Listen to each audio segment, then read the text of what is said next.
Glória a Deus, aleluia.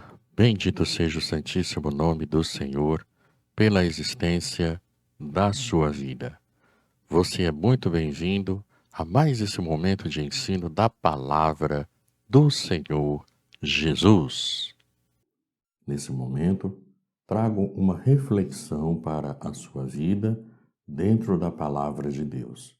Para você que é crente, crente de verdade, para você que busca viver a plenitude da salvação que existe em Cristo Jesus. Todos nós sabemos que estamos lutando para permanecermos vivos após a nossa morte. Isso nós aprendemos que é salvação. Salvação é ir morar com Jesus no céu, andar naquelas mansões celestiais, morar nelas, isso depois que Jesus nos recolher daqui a muitos e muitos séculos, né? Para não dizer muitos e muitos tempos. Não queremos ir tão cedo. Não podemos ir por nossa conta. Precisamos ser chamados pelo Senhor. Isso é o que sabemos sobre salvação, e não tem nada de errado nisso, de jeito nenhum. Acontece que o que nós sabemos é apenas um pedacinho da salvação, que é aquele pedaço pós-morte. Mas existe a salvação, um outro pedaço dela, que é aqui em vida. E existe também um terceiro pedaço da salvação, que é aquela após a ressurreição com Cristo Jesus, aquela citada em Apocalipse. Então, eu estou lhe dizendo, baseado na Bíblia Sagrada, que existem 3 pedaços que compõem a salvação. Ou seja, a salvação, ela é composta de 3 pedaços. O pedaço que a gente conhece, o pedaço que a gente busca viver, é o pedaço pós-morte. É sobre isso que a gente aprende. Mas eu vou lhe falar hoje sobre o primeiro pedacinho, que é o pedaço que você já pode viver agora, em carne e osso, desde já. Sem esquecer que existe o terceiro pedaço, que é aquele pedaço pós-ressurreição em Cristo Jesus. Eu sei que para muitos irmãos, o que eu vou dizer, e está baseado em Gênesis capítulo 39 da tua Bíblia Sagrada, parece ser algo novo, coisa inventada pelo ser humano, mas não é. Não é. É o que a Bíblia Sagrada nos ensina, é o que a Palavra de Deus nos mostra. A Palavra de Deus nos mostra uma coisa, mas a gente, infelizmente, insiste em querer viver só um pedaço da Bíblia. É por isso que existem aí as mais variadas igrejas. Um guarda o sábado, o outro não. Um é vegetariano, o outro não é, o outro come carne. O outro usa certa vestimenta, o outro não usa, e todo mundo acaba brigando. Acontece que Jesus, na cruz do Calvário, não morreu na cruz do Calvário para que ficássemos brigando uns com os outros. A gente não pode ficar brigando uns com os outros, não. Ah, mas fulano é assim. Deixa fulano assim. Preocupe-se com a sua salvação. Ah, mas fulano é assado. Deixa o fulano assado. Preocupe-se com a sua salvação. Faça a sua parte. Faça a sua parte. Porque Jesus, ele vela pelo cumprimento da palavra. Jesus é o Senhor. E Deus fala para Jeremias que vela pelo cumprimento da palavra. Então Deus, quando te dá uma promessa para você viver, Ele lançou uma palavra sobre a tua vida, então Ele vai cuidar, Ele vai velar, Ele vai observar que essa palavra, que essa promessa que Ele lançou sobre a sua vida, se cumpra. E existem irmãos entre nós que têm promessa econômica. Existem irmãos entre nós que têm promessa de Jesus para viver uma vida próspera. Isso não é pecado. Pecado é você se agarrar na prosperidade econômica e rejeitar a salvação plena em Cristo Jesus. Isso é pecado. Isso não pode, não pode. Vejamos o que está escrito em Gênesis, capítulo 39, versículo 2. E o Senhor estava com José, e foi homem próspero. 2 pontos, vamos parar um pouquinho. O que é que a Bíblia está dizendo? A Bíblia está dizendo que o Senhor é nosso Pai, o Senhor é Jesus, o Senhor também é o Espírito Santo. Então a Bíblia está dizendo que Jesus estava com José. E pelo fato de Jesus estar com José, José foi um homem próspero. E é próspero materialmente.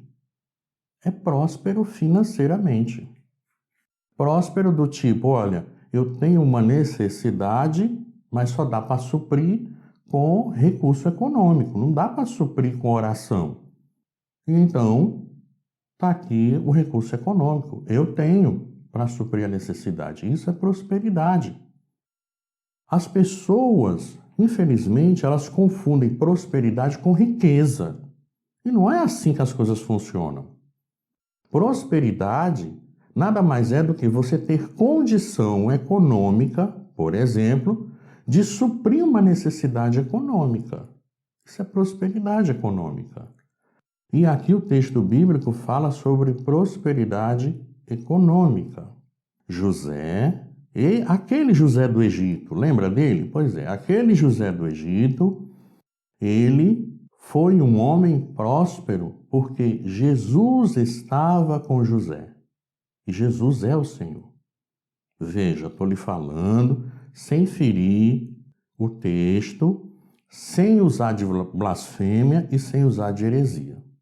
Porque existe entre nós irmãos e irmãs cheias do Espírito Santo, mas que, além de serem cheios do Espírito Santo, também têm uma promessa de prosperidade financeira.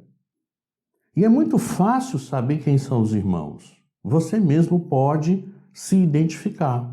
É só observar para si o que é que Deus colocou no seu coração em relação a termos materiais, em relação a termos financeiros. O que Deus colocou no seu coração para você se tornar um profissional mais qualificado, para ganhar melhor? Às vezes, Deus tem colocado no seu coração o desejo de ser um comerciante e você se sente tão bem comerciando mercadorias. Outro exemplo, às vezes a pessoa ela tem uma vontade muito grande de ser uma empreendedora e ela se sente muito bem empreendendo. Não é só uma vontade de ser, ela se sente bem. Esses sinais que eu estou mostrando, se sentir bem, querer ter uma profissão melhor, querer ter um carro melhor, querer ter uma casa melhor, querer poder viajar de um lado para o outro, isso não é pecado. Pecado é se você quiser tudo isso e não quiser Jesus junto. Isso é pecado. Porque a salvação, eu comecei no áudio falando, ela é grande, é gigantesca, é enorme. E a gente pode dividir em 3 pedacinhos. O primeiro pedacinho é na terra. O segundo pedacinho, depois da morte. E o terceiro, depois da ressurreição em Cristo. Mas o primeiro, o segundo e o terceiro pedaço não são de jeito nenhum para serem desprezados pelo crente. Não são.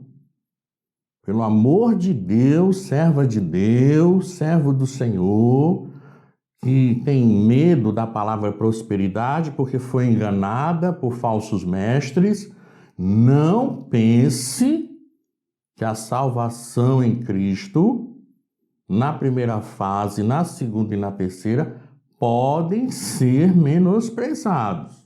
Vamos colocar o pé no chão, pezinho no chão.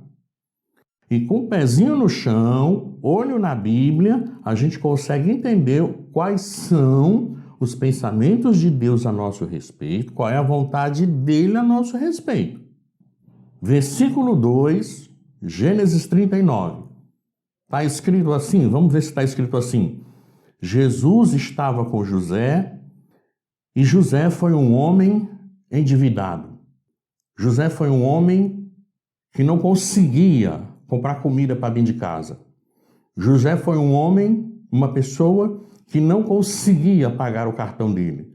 José foi um homem que não conseguia nem trocar de carro andando numa lata velha que nem conseguia dar partida porque a bateria estava arriada. Está escrito assim? Não está. Eu estou falando dessa maneira para que você, irmão, didaticamente entenda que não é da vontade de Deus que você viva na pobreza. Não é. Não estou dizendo que você tem que correr atrás e fazer uma fezinha na lotérica, porque isso é pecado. Não estou dizendo que você tem que passar por cima de todo mundo e se tornar rico, porque isso é pecado. Não estou falando isso. Eu estou dizendo que você não pode se acostumar e nem se acomodar à pobreza, à miséria, à falta de recurso econômico. Você não pode se acostumar com isso. Não pode. Mesmo que sua cidade seja minúscula, mesmo que não tenha oportunidade para todos, mas o mundo não é composto apenas pela tua cidade. E no mundo, o Espírito Santo de Deus está para ajudar o crente que deseja o cumprimento da promessa do Senhor em sua vida. Existem irmãos e irmãs que possuem a promessa econômica de prosperidade além de salvação. Então dá para viver uma vida próspera sem perder a salvação. Isso dá. E é da vontade de Deus que isso aconteça. Por que é da vontade de Deus? Vamos raciocinar um pouco. A Bíblia está dizendo que Deus estava com José e José foi um homem próspero. Então, essa prosperidade do crente, José era crente, é da vontade de Deus. Jesus veio para que todos tenham vida e vida com abundância, diz os evangelhos, não é? Essa vida com abundância não é simplesmente prosperidade. Essa vida com abundância é eternidade também. Os dois sentidos estão lá. Eternidade, salvação pós-morte, viver eternamente com Jesus. Esse é o sentido. Observemos o que está escrito no versículo de número 2, ainda no finalzinho dele. Diz assim: e estava na casa de seu senhor egípcio. Então José estava dentro da casa de alguém que não é crente, portanto é egípcio, e mesmo lá o Senhor Jesus, nosso Deus Pai, o Espírito Santo, fazia José prosperar economicamente, financeiramente. Versículo 3. Vendo, pois, o seu senhor que o Senhor estava com ele, e tudo o que fazia o Senhor prosperava em sua mão. Agora você precisa ler esse versículo na tua linguagem do dia a dia, para você entender essa bagunça literária de Senhor e seu Senhor. Porque aqui uma dessas palavras, Senhor, significa patrão. A outra palavra Senhor é Jesus, é Deus, é o Espírito Santo. Vamos ler então, traduzindo na nossa linguagem, para entendermos a realidade bíblica. Vendo o patrão de José, que o Senhor Deus estava com José, e tudo o que o Senhor Deus fazia para José prosperava na mão de José. Tudo o que José fazia, o crente José, Deus, Jesus, o Espírito Santo fazia dar certo, fazia prosperar, fazia ter resultado financeiro na mão de José. E isso, José dentro da casa do egípcio. E o próprio egípcio reconheceu isso. Versículo 4. José achou graça em seus olhos e servia-o, e ele o pôs sobre a sua casa e entregou na sua mão tudo o que tinha. Vamos ler devagar, traduzindo na nossa linguagem diária, para você entender que isso aqui condiz com a nossa realidade. Olha só, não foi dito anteriormente que Deus fazia tudo dar certo na mão de José? Tudo que José fazia dava certo e obtinha-se resultado financeiro positivo? Não foi dito isso? Não foi? No 4, está dizendo que o patrão de José, o egípcio, o patrão de José achou que José era merecedor, era digno de uma promoção, de uma mudança de cargo. Estou falando em termos de trabalho, empresa. Ele achou que José era digno de melhorar de função ali dentro daquele empreendimento, porque a casa do egípcio é um empreendimento, do mesmo jeito que é o frigorífico que mata o boi, do mesmo jeito que é a fábrica que faz o macarrão, do mesmo jeito que é aquela indústria automobilística que produz o carro, do mesmo jeito que é o supermercado onde se trabalha como caixa, do mesmo jeito que é aquela lojinha que vende doces. Esses exemplos todos de empreendimentos, todos eles possuem um cabeça, possuem empregados, possuem clientes e possuem mercadoria. Todos eles. Todos eles. E na casa do egípcio não era diferente, era a mesma coisa. O cabeça era o próprio egípcio. Existiam empregados, esses empregados, eles eram os servos e José era um deles. Existia também os clientes eram a própria família e a guarda daquele egípcio, homens que participavam daquela guarda e que deveriam ser atendidos. O cliente é aquele que deve ser atendido. E tinha também as mercadorias. As mercadorias eram tudo o que você pode imaginar que existia para suprir a necessidade da família e daqueles soldados. Tudo. Arroz, feijão, farinha, vestimenta, tecido disso, pano daquilo, pote de água, pote de vinho, pote de suco e etc. Então veja que o que havia na casa do egípcio é igualzinho ao que há no empreendimento. E eu estou falando isso porque tem irmãos na igreja, tem servas de Deus também na igreja, que possuem a promessa de prosperidade. E a palavra de Deus precisa ser cumprida. A promessa precisa se cumprir na vida dessas pessoas. E tem irmãos que estão com medo, porque não estão entendendo que podem seguir adiante sem perder salvação. No versículo 5 diz assim: E aconteceu que desde que o pusera sobre a sua casa e sobre tudo o que tinha, o Senhor abençoou a casa do egípcio por amor de José. Vamos parar um pouco. A casa do egípcio, acabei de falar, é um empreendimento, uma empresa. Uma empresa, e eu dei vários exemplos. Uma empresa. E o Senhor abençoou a empresa, a casa do egípcio, por causa da presença e do trabalho do crente José. O crente José é o detentor da promessa. Não é a empresa casa do egípcio, é o crente José. E por amor a esse crente José, ou seja, para que se cumpra a promessa de Deus na vida do crente José, Deus então faz com que a prosperidade exista onde o crente está, no empreendimento onde o crente está. E o crente José, de servo, está no versículo 4, de servo ele se tornou gerente de toda a casa do egípcio.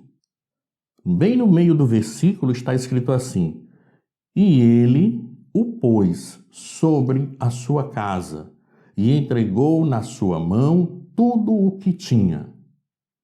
Esse ele é o egípcio.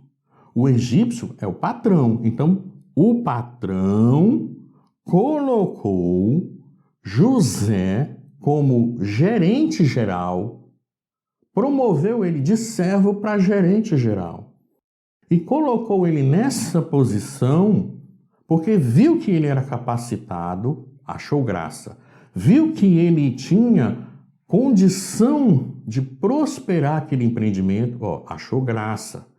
Viu que José tinha a bênção do Senhor sobre ele, viu, achou graça. Achar graça é isso aí que eu estou acabando de falar. Dei 3 exemplos. E José se tornou gerente daquele empreendimento. Aquele empreendimento prosperava, José prosperava, e o dono do empreendimento, o patrão, o egípcio, entregou tudo na mão de José. Tudo. José é crente como você. José tinha promessa como você tem.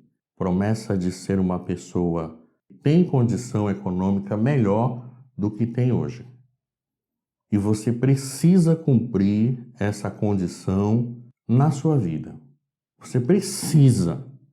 Não é para todos os crentes. Não é.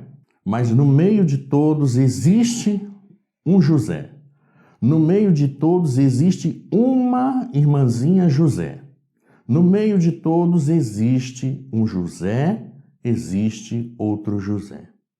No meio de todos existe os irmãos que querem crescer na vida, querem crescer na vida econômica, seja no comércio, na indústria, na prestação de serviço, seja como até mesmo empregado dentro de uma empresa, porque José aqui na Bíblia era servo, empregado dentro do empreendimento casa do egípcio. E José foi promovido, José cresceu dentro da empresa, dentro do empreendimento. Irmãos, eu estou dizendo isso porque a promessa de Deus é a coisa mais importante que nós temos nessa primeira fase da salvação das nossas almas. Alguém pode me perguntar, mas o que tem a ver prosperidade com salvação de alma? Irmão, aquela alma que está bebendo cachaça lá no sertão de Pernambuco agora, aquela alma que está bebendo cachaça lá no meio do mato, para ela ser alcançada, é necessário ter dinheiro para a gente chegar lá, naquela alma. Aquela alma, para ser alcançada, precisa que alguém vá até lá pessoalmente, ou vá até lá via rádio, ou vá até lá via mídia social. Ela precisa ser alcançada. E depois que ela for alcançada, ela precisa ser tratada. E tudo isso custa dinheiro. Tudo isso custa dinheiro. E nós crentes, nós não podemos de jeito nenhum assaltar banco, roubar isso, roubar aquilo. Nós temos que usar as ofertas que chegam na casa do Senhor. E as ofertas que chegam na casa do Senhor vêm de outros irmãos em Cristo que Deus abençoa com prosperidade. Gênesis 39, versículo 2. Deus abençoa com prosperidade para que esses irmãos tragam a sua oferta, o seu dízimo. Assim a igreja usa esse dízimo e essa oferta para alcançar com salvação aquela alma que está bebendo cachaça lá no sertão. Você está vendo, irmã, como a prosperidade econômica do crente beneficia a salvação também do crente? Você está vendo? Eu não estou citando nem Malaquias 3,10, que todo mundo sabe de qual é salteado. Eu estou citando o que o Senhor, nessa manhã, mandou citar para você. E se Jesus mandou citar é porque tem crente perigando perder a promessa que lhe foi feita. Para quem não sabe, promessa, lembra do plano que Deus tem na sua vida? Pois é aquilo. Deus tem um plano na tua vida. A pessoa fala, mas não conhece o plano. Aquela expressão, Deus tem um plano na tua vida, traduzindo Jesus tomou uma decisão, criou uma promessa e pôs essa promessa sobre você para se cumprir. E aí você tem que se comportar de maneira que se cumpra na sua vida. E hoje eu estou dizendo para esses irmãos que querem prosperar financeiramente, que querem ter o seu próprio negócio, que querem subir na empresa, que querem passar em um concurso público, que querem ter o melhor salário, ou que não querem mais passar necessidade nem fome, vocês têm direito a tudo isso. Está escrito em Gênesis 39, versículo de número 2. É um direito seu. Eu estou falando de direito. Não é dever. É de direito. Direito. E você, para exercer um direito, você só precisa se posicionar e praticar aquilo que é o seu direito. E o direito que você tem está em Gênesis 39, versículo 2. E o Senhor estava com José, e José foi homem próspero, e José estava na casa do senhor dele, o patrão dele, o egípcio. Vendo então o patrão de José que Deus, o Senhor, estava com José, vendo o patrão tudo o que o Senhor Deus fazia para José, prosperava na mão de José. Então José achou graça aos olhos do patrão dele, o egípcio, e José servia, trabalhava para o patrão egípcio.